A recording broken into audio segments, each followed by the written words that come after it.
Sir welcome on the show. Thank you so much जुड़ने के लिए। Q4 नंबर्स, फाइनेंशियल ईयर का performance आपकी स्क्रीन पर आएगा।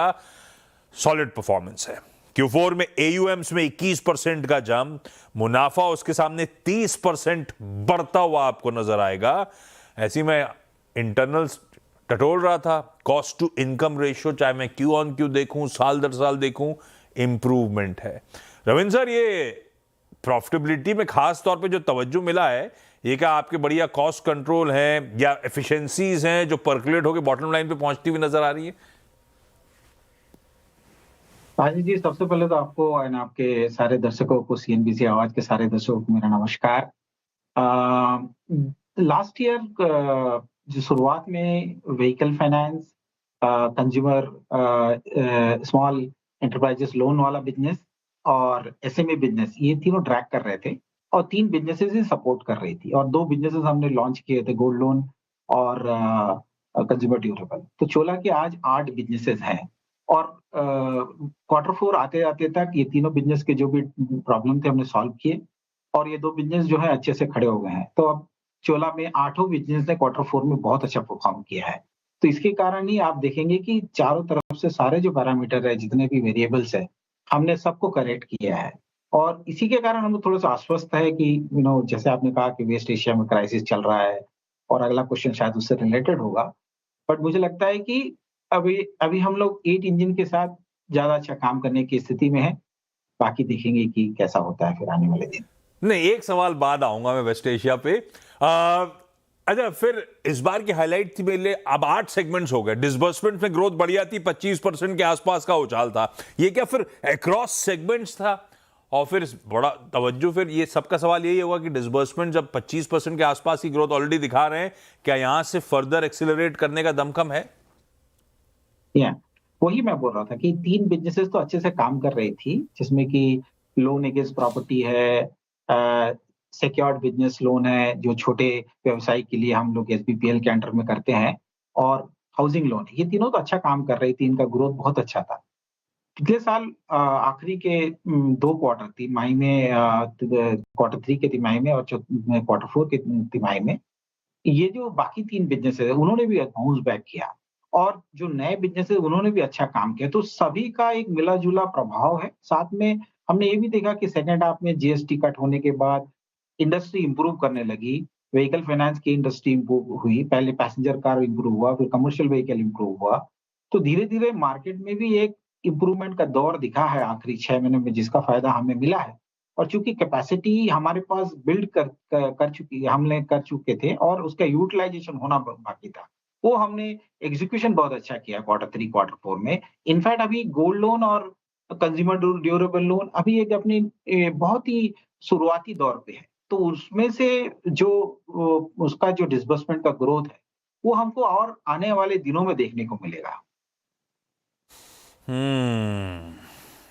व्हीकल फाइनेंस आता हूं, फिर अब मैं इन सब चीज़ों पे वापस लौटूंगा। सेगमेंट्स पे आपने वेस्ट एशिया क्राइसिस की बात छेड़ी दी है, तो ये नतीजे आए थे रविंद्र सर जनवरी, फरवरी, मार्च के। मार्च में पूरा महीना वो वेस्ट एशिया क्राइसिस, मेरे ख्याल से फरवरी के 28 तारीख से वो वॉर की शुरुआत हो गई थी। इस बार तो नंबर्स अच्छे हैं। क्या पोस्ट मार्च अप्रैल ऑनवर्ड्स मैक्रो एनवायरनमेंट में कुछ डिटोरिएशन, सेंटिमेंट्स कुछ डिटोरिएट होते हुए नजर आए? आप कुछ ऑब्जर्व कर रहे हो? अब तो इस रिजल्ट को आए हुए भी 1-1.25 महीने होने को आ गए। देखिए सर, सेंटीमेंट में प्रॉब्लम है आशीष जी। जो प्रभाव है अभी वो ग्राउंड में दिखा नहीं है। शायद वो दिखेगा। इसी के कारण हम लोगों ने भी माइंडफुली 200 करोड़ का प्रोविजन एक्स्ट्रा क्रिएट किया है, मैनेजमेंट ओवरले बनाया है। बट जो ऑन ग्राउंड जो अभी तक जो फीलर आ रही है, चूंकि हम लोगों को अप्रैल मंथ भी देखने का भी मौका मिल गया, तो अप्रैल मंथ का जो डिसबर्समेंट है, कलेक्शन परफॉर्मेंस है, वो पिछले साल के अप्रैल मंथ से अच्छा है अभी भी। इसका मतलब है कि अभी भी मोमेंटम बचा हुआ है और चूंकि ग्रोथ क्वार्टर 4 से ही चालू हुआ था, तो एक इम्पोर्टेंट चीज़ ये है कि जो डाउन साइकिल से अप साइकिल का जो मूवमेंट है वो चालू ही हुआ था कि ये वेस्ट एशिया क्राइसिस आ गया। अब ये देखना है कि ये जो डाउन साइकिल से अप साइकिल का मूवमेंट है, ये डिरेल हो जाता है या कंटिन्यू होता है या थोड़े लेवल पे ही रहता है, लेकिन खराब नहीं रहता। ये सेंटिमेंट्स में तो हावी हो गया। तो फिर आपने जो ये 200 करोड़ रुपए मैनेजमेंट ओवरले प्रोविजन बनाया है, ये कुछ आप स्पेसिफिक स्ट्रेस देख रहे थे जिसके चलते बफर बनाया है, या आप अज्यूम कर रहे हो कि ऐसा होगा जब सेंटिमेंट्स पे हावी हो रहा है तो वो परकुलेट होकर इवेंचुअली आना है और हम एडिशनल सेफ्टी के तौर पे पहले ही प्रोवाइड फॉर करके चलें? ये 200 करोड़ रुपए की प्रोविजनिंग कैसे और क्यों करी गई? चोलामंडलम हमेशा पहले से ही ahead of the time compliance governance पे ख्याल रखते हुए प्रूडेंट के साथ काम करती है। आप देखे होंगे सारे जितने भी हमारे रेगुलेटर आरबीआई की तरफ से जो जो पॉलिसीज आते हैं और अगर उसका टाइमलाइन अगर 1 साल बाद का है तो हम लोग उसको ट्राई करते हैं पहले से ले ले। कंपनी बहुत लार्ज है, बड़ी हो गई है, बैलेंस शीट अच्छा है, तो और हमारे पास स्कोप है कि ये मैनेजमेंट ओवरले क्रिएट किया जाए, क्योंकि एक सेंटीमेंट का और एक जो फ्यूचर में जो दिख रहा है कि कहीं प्राइसेस डीजल के या फ्यूल के बढ़ गए या क्राइसिस आ गया तो एक तरफ जा सकता है। हमें अभी प्रॉब्लम दिखा नहीं है और हमने अभी अंदाज नहीं किया कि प्रॉब्लम होगा, बट उसकी संभावनाएं तो डेफिनेटली है। और आपने सुना भी होगा कि प्रधानमंत्री और सारे लोग ने कहा है कि चीजें जो है थोड़ी टफ है और हमें अपनी तैयारी करके रखनी है। तो हमने सिर्फ तैयारी की है, हमने कोई ये एस्टिमेट नहीं लगाया कि इतना लॉस होगा। तो इसको मैं मतलब बेसिकली समझूं कि एक वन टाइम कॉशन के तौर पे हमने 200 करोड़ पे प्रोवाइड फॉर करे हैं, ना कि एक कंजर्वेटिव प्रोविजनिंग साइकिल की शुरुआत हुई। Let's see how things evolve from here. Absolutely, आप जो बोल रहे हैं एकदम सही है। परफेक्ट, ठीक बात है। व्हीकल फाइनेंस की बात करी तो ऐसी इस बार की प्रेजेंटेशन में मैं देख रहा था तो पता नहीं क्यों मैं एक्सेल पे सब डाल दिया। तो 61% of the employees vehicle finance business से जुड़े हुए हैं।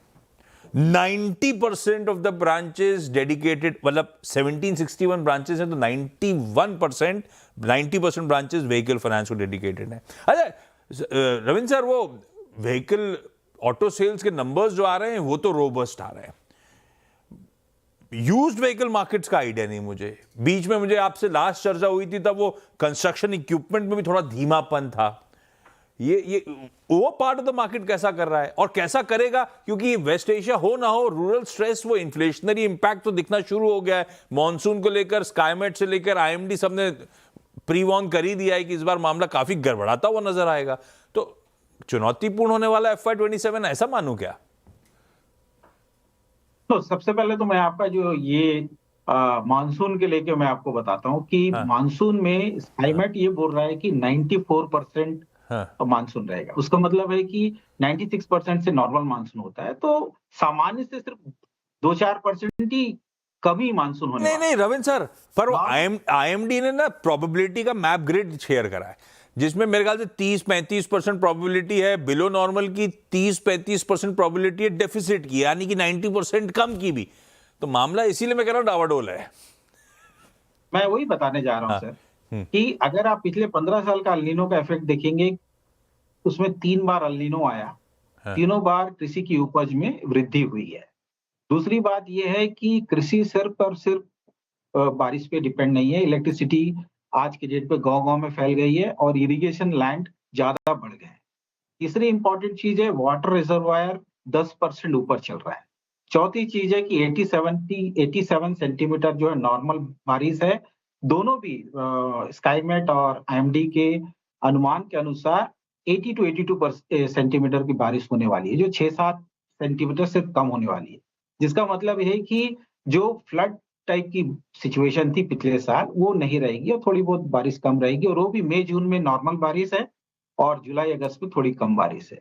और तीसरा जो इम्पोर्टेंट चीज है जो स्काईमेट एटलीस्ट बोल रहा है कि अभी हम प्रेडिक्ट नहीं कर सकते कि अल्नीनो को जो डाउन साइज करने वाली जो गर्म हवाएं हिंद महासागर से निकलती है वो मई और जून में तो नॉर्मलाइज कर रही है। जून जुलाई अगस्त का हम बाद में आपको प्रेडिक्ट करेंगे। तो उनका भी कहना है कि कृषि का उत्पादन बढ़ेगा, और सबसे बड़ी बात यह है कि कृषि का उत्पादन बढ़ने से ही इनकम बढ़ता नहीं है। कृषि के उत्पादन के साथ इन्फ्लेशन बढ़ेगा तभी उसका एक्चुअल रियलाइजेशन होता है फार्मर के हाथ में। तो थोड़ा सा अगर उत्पादन अंडर रहे और इन्फ्लेशन इंप्रूव है तो रूरल इकोनॉमी फार्मर के हाथ में पैसा अच्छा आता है। तो हमारा कैलकुलेशन ये बोलता है कि फार्मर के हाथ में आने वाले दिनों में थोड़ा सा अच्छा पैसा आएगा।